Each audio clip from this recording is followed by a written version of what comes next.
Journée mondiale de la population, l'édition 2016, c'est pour demain. Cette année, l'épanouissement des jeunes filles est au cœur de cette journée, d'où le thème investi dans les adolescentes choisi par la communauté internationale. Quels sont les enjeux d'un tel thème? La réponse dans cette édition.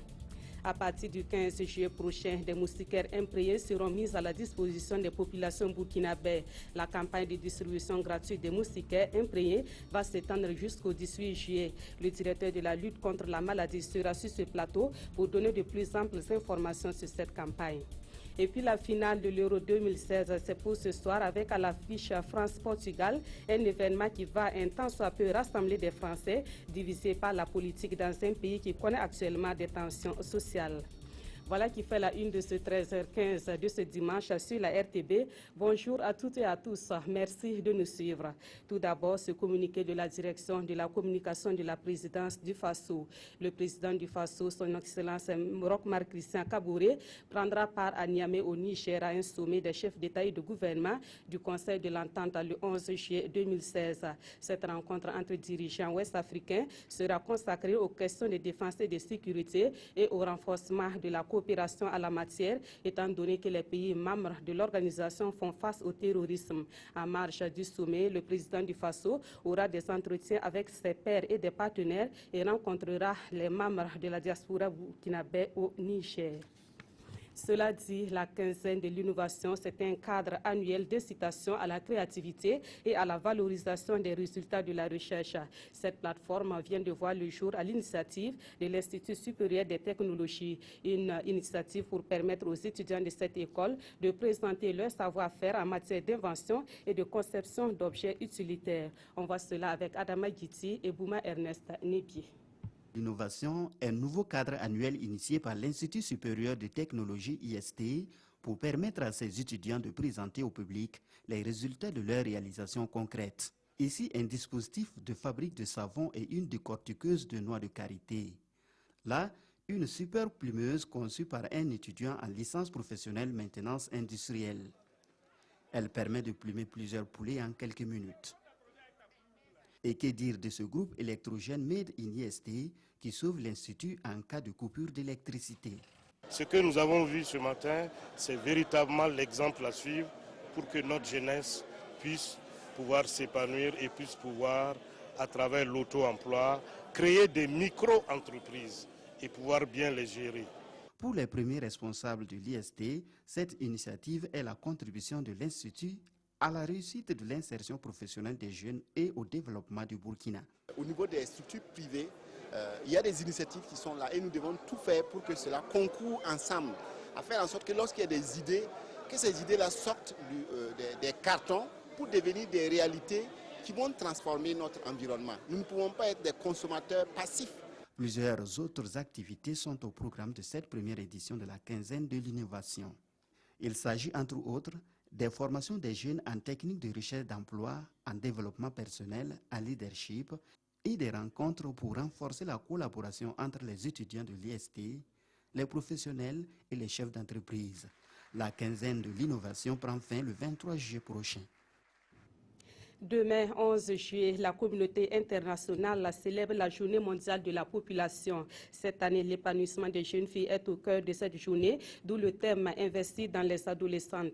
Le mariage précoce, les grossesses non désirées et la non-scolarisation sont des phénomènes qui touchent aujourd'hui la plupart des jeunes filles. La communauté internationale interpelle donc les acteurs à tous les niveaux pour un changement de cette situation. Adama Guiti, Olopoda.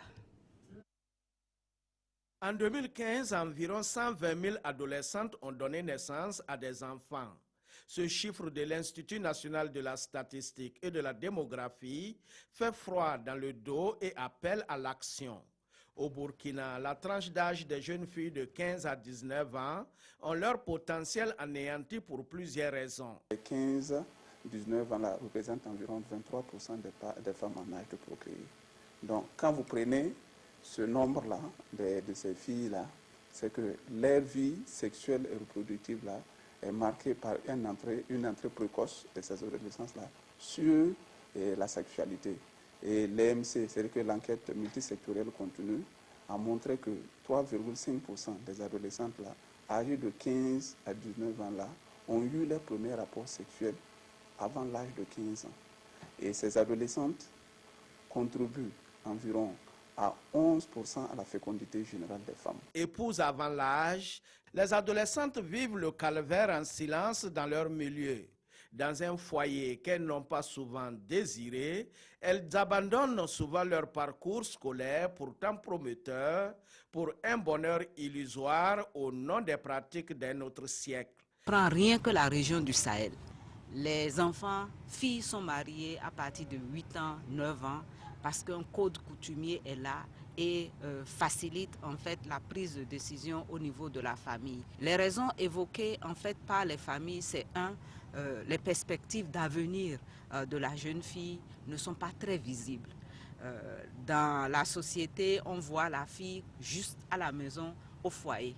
C'est au nom de toutes ces adolescentes en situation de fragilité que la communauté internationale célèbre ce 11 juillet la Journée mondiale de la population sous le thème « Investir dans les adolescentes ». Nous sommes à un tournant où nous devons profiter véritablement du dividende démographique. Dividende démographique, ça suppose qu'il faut travailler à assurer ce que nous appelons le capital humain. Le capital humain suppose avoir une population en bonne santé, une population bien éduquée, une population bien formée, qui joue pleinement son rôle d'acteur économique. Et investir dans l'adolescente, c'est contribuer à autonomiser la femme. Investir dans les adolescentes, le thème appelle à plus d'attention à l'égard des jeunes filles. Et au-delà des discours, il faut agir et donner un sens à l'action pour leur épanouissement. Il faut beaucoup créer des centres de formation pour informer les jeunes filles qui y ont les règles de la santé sexuelle de la reproduction afin de ne pas tomber enceinte très très vite. Et essayer également de mobiliser les parents qui y ont le fait que les jeunes filles doivent également avoir une éducation en tant que telle comme les garçons. Également ne pas être à la maison seulement pour aider les parents à travailler. La responsabilité incombe à tous les acteurs du développement. Les parents, et les gouvernants et la société tout entière. Il y a un vide juridique autour de la question des mariages d'enfants. Et il faut qu'effectivement au niveau du gouvernement, on puisse définir tout le dispositif et renforcer tout le dispositif organisationnel et institutionnel et donner un cadre vraiment adéquat et serein pour pouvoir mettre fin à cette problématique. De l'épanouissement des adolescentes dépend le développement. C'est pourquoi il est attendu des décisions appropriées ainsi que des engagements de manière à résoudre progressivement les obstacles qui freinent l'implication des jeunes filles au processus de développement économique et social du Burkina Faso. Dans l'actualité également, pour une lutte efficace contre le paludisme, il faut mettre l'accent sur la prévention. C'est la conviction des autorités en charge de la santé qui accompagnent depuis quelques années les populations pour se prémunir du paludisme. Cet accompagnement se fait à travers la campagne de distribution des moustiquaires imprégnés. Cette année, la campagne va se dérouler du 15 au 18 juillet prochain. L'information a été donnée au cours d'un point de presse animé par le ministre de la Santé, Adama Guiti Omar Zambri. 10 552 200, c'est le nombre de moustiquaires imprégnés à longue durée qui sera distribué sur 6 467 sites répertoriés sur le territoire national. Pourtant, ce chiffre est loin de satisfaire la demande nationale. Nous avons fait nos projections sur la base des projections de l'Institut national des statistiques et de la démographie. Donc, il nous avait estimé qu'au moment où on ferait cette distribution, nous serons à 3 167 631 ménages. Mais la réalité sur le terrain était autre, parce que nous nous sommes retrouvés avec 4 183 151 ménages, ce qui fait un gap de 1 015 000 ménages. Pour pouvoir distribuer 4 183 151 ménages, il nous faut 12 805 181 moustiquaires, alors que nous disposons que de 10 552 200. À ce problème de disponibilité de moustiquaires, le ministère de la Santé propose une solution. Donc tous les ménages qui ont droit à 2 moustiquaires maximum restent inchangés. En revanche, si un ménage avait droit à 3 ou 4 moustiquaires, nous allons retirer une moustiquaire de ce ménage pour pouvoir combler les gaps qu'on a. Si le ménage avait droit à 5 moustiquaires, nous allons en retirer 2 pour donner à ceux qui n'en ont pas. Et le ministre Smaïla Ouedraogo d'inviter tous ceux qui ont été recensés à se rendre sur les sites de retrait du 15 au 18 juillet avec leurs bons afin d'éviter tout désagrément. Quant à ceux qui n'ont pas encore été recensés, il leur est demandé d'attendre la fin de cette première phase. Voilà qui nous amène à la page entretien de cette édition. Pour parler justement de cette campagne de distribution de moustiquaires imprégnés, nous recevons sur ce plateau le docteur Brice Bikaba. Il est le directeur de la lutte contre la maladie au ministère de la Santé. Bonjour docteur.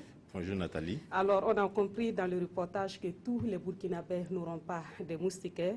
Dites-nous, qu'est-ce qui s'est passé? Bien, merci de nous donner l'opportunité de parler de la campagne de distribution de moustiquaires imprégnés à longue durée d'action. Et donc, qui va se tenir, cette campagne aura lieu du 15 au 18 juillet. Et donc, le lancement aura lieu le 12 juillet, sous donc l'égide de son Excellence, Monsieur le Premier ministre. Et ce qu'il faut dire, c'est que l'organisation d'une campagne de distribution de moustiquaires, c'est une opération qui demande une grosse logistique et dont nous commençons la préparation au moins 8 mois, une année avant. Et pour ce qui concerne les prévisions ici, nous partons sur la base des données statistiques que nous avons à notre disposition. Nous savons bien qu'en 2016, le Burkina compte environ 19 millions de Burkinabés, dames qui vivent au Burkina. Donc, ce qui fait le principe n'est pas que chaque Burkinabé ait une moustiquaire, mais de faire de telle sorte qu'il y ait une moustiquaire pour 2 personnes. Donc, si vous partez sur cette base, sur les 19 millions, normalement, on devrait avoir environ 9,5 millions de moustiquaires. Mais tenant compte également des possibles insuffisances qu'on peut constater, nous avons majoré avec un facteur de perte, ce qui fait que nous avions à notre disposition 10 574 000 moustiquaires, normalement qui auraient dû suffire donc, pour ce que nous avions prévu. Malheureusement, ce que nous avons constaté lors du dénombrement qui a eu lieu du 15 au 20 juin passé, nos prévisions ont été dépassées. Et il nous faut actuellement près de 12 millions de moustiquaires. Mais ce que nous voulons dire, c'est que tous les ménages, normalement, auront donc, tous les ménages qui ont été recensés auront donc à leur disposition des moustiquaires selon donc, un quota et un réajustement que nous avons eu à faire. Et ce réajustement, si on a bien compris le ministre de la Santé, ça sera au minimum 2 moustiquaires par foyer? Non, cela dépendra du nombre de personnes qui vivent dans le ménage pour ce qui concerne, et selon les régions, parce que la situation n'a pas été la même dans toutes les régions après le recensement. Mais d'une manière générale, ce qu'il faut noter, c'est que tous les ménages qui ont entre 1 et 2 moustiquaires recevront leurs moustiquaires sans retrait. À partir de 3 à 4 moustiquaires, on retirera une moustiquaire. À partir de 5, 2. Et si c'est plus moustiquaire, si c'est plus, on retirera donc 3 moustiquaires. Donc voilà un peu les réajustements que nous avons dû faire pour permettre à l'ensemble des ménages au moins d'avoir un certain nombre de moustiquaires. Alors et concrètement, comment cela va se passer? Concrètement, déjà, c'est une opération qui a commencé depuis un certain temps, mais dont la première des étapes a commencé du 15 au 20 juin passé avec le dénombrement. Les différents ménages ont reçu donc des tickets. Donc sur les tickets qu'ils ont reçus, il y a donc le nombre de ménages qu'ils doivent recevoir et le site où ils doivent recevoir donc ces moustiquaires-là. Il s'agira donc pour les différents ménages de se rendre au niveau des 6000 sites, puisque nous avons prévu environ plus de 6000 sites de distribution avec un minute de leur ticket pour pouvoir donc recevoir leurs moustiquaires imprégnés. D'accord. Alors, vous l'avez dit, le lancement officiel, c'est pour le 12. Pourquoi attendre le 15 pour commencer la distribution? Oui, il est vrai que nous avons prévu, il y a un décalage entre le 12 et le 15. Et nous pensons d'abord, pour le lancement, c'est une activité de communication envers donc, la population. Nous voulons marquer la journée. Et vous rappelez également que cette activité, nous la célébrons avec la Journée mondiale de la santé, Journée mondiale de lutte contre le paludisme et la Journée mondiale de lutte contre la tuberculose. Et donc, c'est une activité vraiment de communication. En plus de cela, Nous pensons également qu'il y a un certain nombre d'activités qui sont organisées pendant cette période à travers donc, des caravanes dans la ville de Ouagadougou pour sensibiliser les populations et passer un certain nombre de messages de telle sorte à ce que les gens soient plus sensibilisés sur les moyens de prévention contre le paludisme. Et enfin, il y a les dispositions logistiques parce que si nous devons faire donc la campagne le même jour que le lancement, cela demande, ce sont les mêmes acteurs qui sont là et qui doivent superviser la mise en œuvre de la campagne. C'est l'une des raisons aussi qui a prévalu pour le fait qu'elle soit dissociée. Alors, docteur, est-ce que cette campagne-là n'arrive pas un peu tard quand on sait que la saison des pluies s'est installée il y a quand même quelques temps? Et pourquoi ne pas lancer la campagne plus tôt pour permettre aux Burkinabés de pouvoir mieux se protéger contre les moustiques? Merci, vous avez tout à fait raison et cette préoccupation également est la préoccupation du ministère de la Santé qui avait effectivement fait les prévisions que cette campagne puisse se dérouler autour donc, du mois d'avril à mai. Et malheureusement, et comme je le disais également en introduction, les campagnes sont organisées 1 an à 8 mois, entre 8 mois et 1 an avant le début de la campagne. Malheureusement, il y a un certain nombre de contraintes qui nous ont poussé donc à décaler un certain nombre d'activités essentielles, notamment le dénombrement qui coïncidait avec un certain nombre d'activités. Et nous avons été obligés donc de décaler le dénombrement. En plus de cela, vous savez également qu'il y a un certain nombre de dispositions, des outils que nous devons mettre à la disposition des différents districts qui ont connu un retard. Et toutes choses vraiment qui nous ont permis de noter ce retard-là. Mais nous pensons que nous sommes vraiment, c'est vrai que nous sommes en début de campagne hivernale et que les moustiques ont commencé à proliférer, mais nous ne sommes pas vraiment, c'est l'une des campagnes qui a été organisée le plus tôt, mais nous allons toujours travailler à ce que, en tout cas, les prochaines distributions, nous le fassions vraiment bien avant cela. En plus de cela, ce que nous pouvons noter, c'est qu'il y a un certain nombre d'activités conjointes qui seront mises en œuvre juste après cette campagne-là. Il s'agit donc des campagnes de chimioprévention saisonnière du paludisme, au cours desquelles nous allons administrer des médicaments antipaludiques à titre préventif aux enfants de 3 mois à 59 mois pour éviter. Et toutes ces actions conjuguées vont permettre de réduire vraiment le fardeau du paludisme au Burkina Faso. Alors, très rapidement, est-ce qu'on peut avoir une idée du coût de cette campagne et comment le Burkina a pu disposer donc de tous ces moustiquaires à distribuer?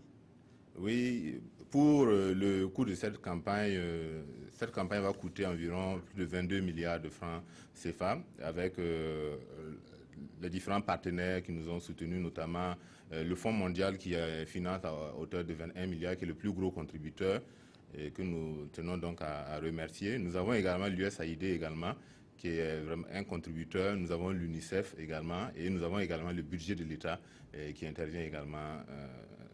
Maintenant, pour ce qui concerne le moustiquaire, comment nous les avons acquis, c'est le Fonds mondial, qui est le principal bailleur, qui nous a mis à disposition, qui a acquis le moustiquaire auprès donc, de fournisseurs agréés par l'OMS et qui s'est assuré du transport de ces moustiquaires-là jusqu'au niveau donc, des districts sanitaires. D'accord, docteur, cette question est par rapport à la qualité de ces moustiquaires. On sait que le Burkina a un peu perdu la confiance de ses partenaires qui se chargent désormais d'acheter eux-mêmes ces moustiquaires. Comment, au niveau du ministère de la Santé, vous vivez cette situation-là? Oui, c'est une situation qui est regrettable, mais nous tenons à dire que c'est une situation que nous tenons à travailler, à restaurer en tout cas la confiance avec les différents partenaires. Il y a eu un certain nombre déjà d'échanges qui ont été faits sous l'égide donc du ministre de la Santé pour essayer de rétablir la confiance avec les différents partenaires.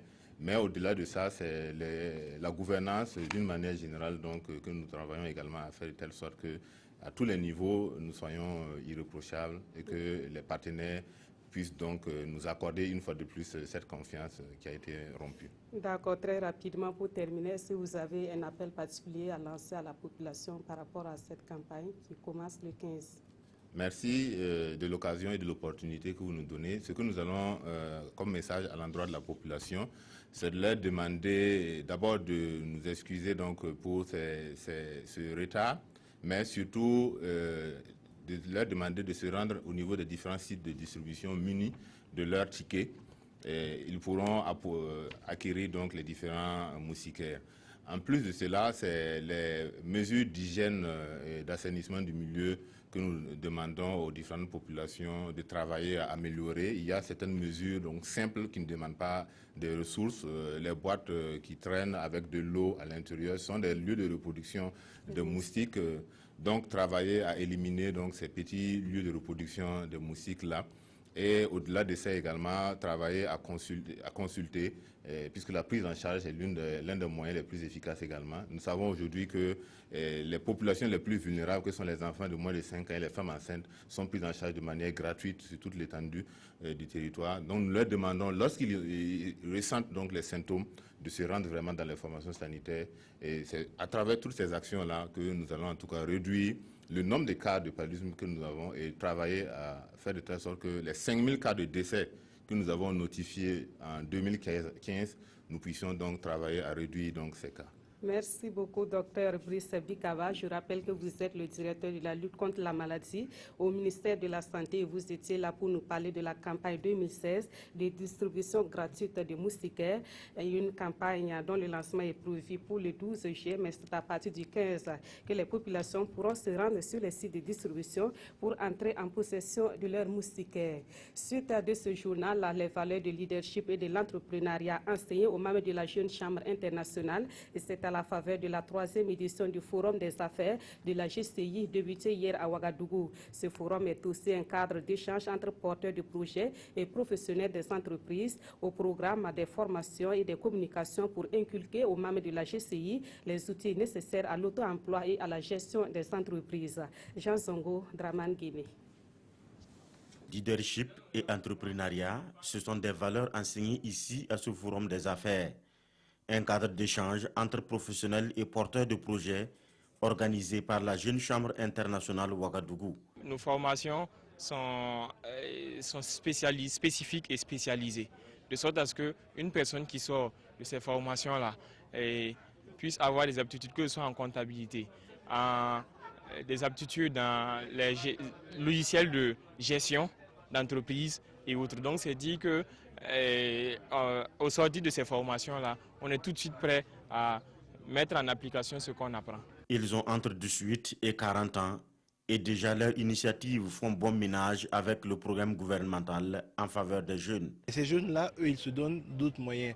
C'est-à-dire qu'ils se donnent des clés du management pour pouvoir monter leur propre entreprise, pour pouvoir découvrir d'autres horizons. Et je pense que c'est un élément complémentaire à l'action gouvernementale qu'il faut saluer. Ils n'ont peut-être pas besoin immédiatement de cet argent-là. Il y aura d'autres aspects à travers les fonds, les banques PMI, PME que l'État veut mettre en place qui pourront les accompagner plus tard. Mais pour l'instant, la qualité de ce qu'ils font, c'est se donner les clés pour réussir leur propre entreprise. Et je pense qu'il faut les accompagner. Le Forum des affaires de la Jeune Chambre internationale Ouagadougou est à sa 3e édition. Il s'appuie essentiellement sur la formation et des communications pour donner des clés de l'efficacité et de l'auto-emploi aux jeunes. Une cérémonie pour récompenser les élèves et les enseignants les plus méritants des écoles franco-arabes. Les lauréats ont été retenus à l'issue d'un concours auquel plus de 280 candidats de 105 écoles ont participé. Ce concours a été initié par le projet d'appui à l'enseignement primaire bilingue franco-arabe dans le but de promouvoir l'excellence. Yacouba Gamene, Maïmouna Traouri. Le mérite des meilleurs élèves, enseignants et promoteurs des écoles franco-arabes reconnus à travers un concours d'excellence. Les prix sont composés de bicyclettes, de bourses d'études, de fournitures scolaires, d'ordinateurs et d'attestations de reconnaissance. C'est une première et l'initiative galvanise les bénéficiaires. Je veux m'encourager à apprendre mes leçons pour avoir d'autres encore. Si on encourage l'éducation et l'enseignement arabe, je pense que c'est quelque chose qui est normal. C'est une langue fertile, c'est une langue de civilisation comme d'autres langues. L'œuvre est du gouvernement burkinabé à travers le projet d'appui à l'enseignement primaire bilingue franco-arabe PREFA. L'objectif principal étant d'améliorer la qualité de l'enseignement dans ces écoles et de promouvoir l'excellence. L'excellence et le mérite sont des choses à cultiver pour tout pays qui veut vraiment aller de l'avant. C'est dans l'innovation que l'on crée le changement et pour avancer, nous avons besoin des talents de ce pays-là. 70% des écoles privées du Burkina sont des écoles franco-arabes ou arabes. Et donc, nous sommes obligés d'en tenir compte. Grâce au préfat et au ministère de l'Éducation nationale et de l'alphabétisation, les écoles franco-arabes bénéficient de manuels scolaires officiels en arabe, de la formation du personnel enseignant, avec à l'appui un soutien de 400 millions de francs CFA chaque année.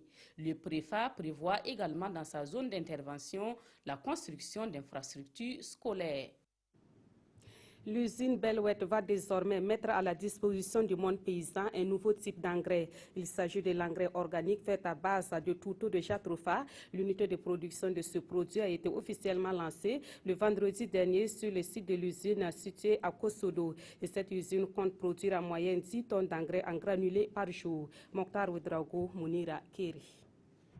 Après le biocarburant, l'huile végétale et le savon fait à base de jatropha, l'entreprise Bellouet revient avec de l'engrais organique. Cette coupure de ruban marque le lancement des activités de l'unité pilote de production de cet engrais. Une unité qui a une capacité de production de 10 tonnes par jour, soit 3000 tonnes l'an. L'engrais organique augmente la productivité des cultures. Nous commençons la production dès maintenant, qui peut être servie dans la saison 2016-2017, mais aussi dans la saison 2017-2018. Pour la mise en place de l'unité de production de l'engrais bio à base de jatropha, l'entreprise Bellouet a bénéficié du soutien financier de l'ambassade de Chine-Taïwan au Burkina. Pour nous, on croyait que c'est un bon projet. Pour notre gouvernement, même chez nous, on a développé aussi le biocarburant. Donc on peut le même sentiment que de l'engrais aquatique. Donc c'est pourquoi on a soutien depuis 2011 jusqu'à maintenant. Nous sommes très enchantés de savoir qu'à Ouagadougou ici, on peut déjà produire de l'engrais organique pour nous aider à booster la production agricole dans notre pays. L'engrais bio de Bellouet a déjà été expérimenté dans les 13 régions du Burkina, selon le LALENABA. Le prochain objectif de Bellouet est de produire dans les mois à venir de l'insecticide bio. La Loterie nationale du Burkina a fait un heureux gagnant, plus de 67 millions de francs CFA. C'est la somme que remporte Raymond Koulga, seul gagnant du 4+1 du 1er juillet 2016. La remise du chèque est intervenue le jeudi dernier à Ouagadougou. Le gagnant, lui, s'est fait représenter. Jean Zongo, Ibrahim Sanou et Omar Zombri. 67 472 000 francs CFA, c'est la somme qu'empoche l'heureux gagnant du 4+1 du vendredi 1er juillet 2016. Raymond Koulga, représenté ici par son oncle, reçoit des mains du directeur général de la LONABE son chèque. Le sacré vénard est marié et père de 3 enfants. Machiniste de profession, il compte investir cette somme pour son développement personnel, a laissé entendre son représentant. Un sentiment de lourde responsabilité pour moi, qui suis son oncle, pour l'accompagner dans l'utilisation de cette somme et surtout qu'il puisse établir un bon plan d'affaires pour effectivement faire en sorte que l'allocation des ressources soit efficiente. La remise de ce genre de lot constitue un moment de bonheur pour la LONABE.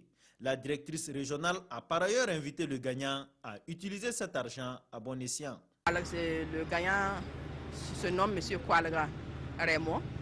Il a misé avec une somme de 1800 francs et il repart aujourd'hui avec la coquette somme de 67 millions, plus de 67 millions. Qu'il puisse mûrir ses projets avant de les mettre en pratique. À l'occasion de la remise, la directrice régionale a lancé un appel à tous les Burkinabés à tenter leur chance car ils pourraient un jour ou l'autre avoir la chance qu'a eu Raymond Koulga. Actualisé hors du Burkina Faso, les relations sont tendues entre les États-Unis et la Russie qui se sont renvoyés des diplomates. Tout est parti d'une bagarre devant l'ambassade des États-Unis à Moscou qui se transforme donc en crise diplomatique. Et dans cet incident, Moscou et Washington se rejettent la faute. Cette scène, filmée par une caméra de surveillance, s'est déroulée il y a un mois devant l'entrée de l'ambassade américaine à Moscou. L'homme qui sort du taxi est un diplomate américain. On le voit, il se fait plaquer au sol par un policier russe affecté à la garde du bâtiment. Moscou et Washington ont des lectures bien différentes de cette scène. Version américaine d'abord. Un diplomate américain accrédité, identifié comme tel, a été agressé par un policier russe à son entrée dans l'ambassade américaine. Version russe, un taxi est arrivé devant l'ambassade américaine. Un inconnu avec une capuche qui lui masquait le visage a jailli du véhicule. Version américaine, les services de sécurité russes ont intensifié leur harcèlement à l'encontre du personnel américain dans le but de perturber nos opérations diplomatiques et consulaires. Version russe, nous savons que le diplomate était en fait un agent de la CIA. Depuis que l'affaire a été révélée il y a quelques jours, le ton monte entre Moscou et Washington. Ce vendredi, les États-Unis ont annoncé avoir expulsé 2 responsables russes. Ce samedi, réponse de Moscou, 2 diplomates américains ont été renvoyés chez eux. Les relations entre les 2 pays se sont refroidies, notamment en raison de la crise en Ukraine. L'actualité sportive du jour, c'est bien la finale de l'Euro 2016 ce soir avec à l'affiche France-Portugal. Un événement qui va un tant soit peu rassembler les Français, divisés par la politique dans un pays qui connaît actuellement des tensions sociales. Dans la capitale française, un dispositif de sécurité exceptionnel a été mis en place. L'Euro prend fin ce dimanche, avec une finale au cours de laquelle le pays hôte va affronter le Portugal, un événement que certains entrevoient déjà comme cathartique dans une France minée par les crises, les tensions. Si la politique divise, estime François Hollande dans le JDD d'aujourd'hui, le sport rassemble. Il pourrait ainsi donner une bouffée d'oxygène, un avis partagé. Ça va nous réunir, la nation va être plus groupée, je pense. Ça va moins disperser les gens et il faut qu'on la gagne rien que pour ça déjà. Ça mettrait un calme ambiant à tout le monde et tout le monde s'aimerait, noir, vert, blanc, tout le monde, je pense. Comme la Coupe du Monde 98. Le Portugal, quant à lui, va jouer au Stade de France pour un premier titre dans l'Euro, après avoir perdu la finale en 2004 à domicile face à la Grèce. J'avais pleuré de tristesse, témoigne la superstar de la Seleção, Cristiano Ronaldo. Dimanche, j'espère à nouveau pleurer, mais de joie cette fois. Le Portugal va gagner. Ce n'est pas grave si c'est juste 1-0, il faut juste qu'il fasse le minimum pour gagner, estime ce supporter. À Paris, un dispositif de sécurité exceptionnel est prévu sur les Champs-Élysées. 3400 policiers et gendarmes seront déployés sur la plus belle avenue du monde après la finale. Et puis sachez que la finale de l'Euro 2016 sera retransmise en direct sur la RTB, mais précision, ce sera sur la fréquence nationale. C'est la fin donc de cette édition. Merci de l'avoir suivi. Très bon après-midi et à très bientôt sur la RTB.